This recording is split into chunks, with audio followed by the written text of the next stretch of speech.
আপনি কি জানেন নামাজ কার জন্য? আমাদের হুজুররা আমাদেরকে শিখাই দিয়েছেন নামাজ বেহেশতের চাবি। ব্যাস আর কি লাগে, নামাজ পড়তে থাকবো, যদি এক রাকাত নামাজ কবুল হইয়া যায় তো জান্নাত কনফার্ম।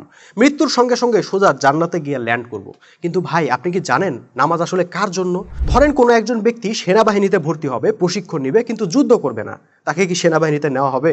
তাকে কি সৈন্যদের সঙ্গে কুচকাওয়াজ ও পিটি প্যারেড করতে দেওয়া হবে? হবে না। কারণ ওই প্রশিক্ষণগুলো তো তাদের জন্য যারা যুদ্ধ করতে চায়, দেশকে রক্ষা করতে চায়। যে ব্যক্তি যুদ্ধই করবে না তার তো সৈনিক হবার যোগ্যতাই নাই, তার আবার প্রশিক্ষণ কিসের?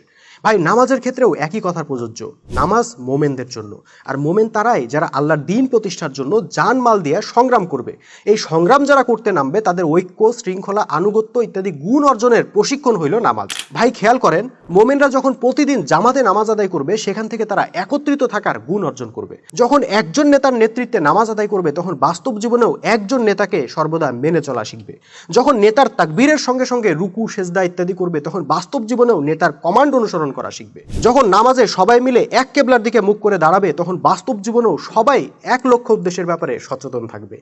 মোমেনদের এসব গুণ অর্জনের জন্য আল্লাহ নামাজের বিধান দিয়েছেন। কাজে নামাজ তো ভাই সংগ্রামী মোমেন বাহিনীর জন্য। আপনি কি মোমেন? আপনি কি দিন প্রতিষ্ঠার সংগ্রাম করতেছেন? যদি না করেন তাহলে ভাই আগে আপনি মোমেন হন, সংগ্রামে নাম লেখান, তারপর নামাজ পড়েন।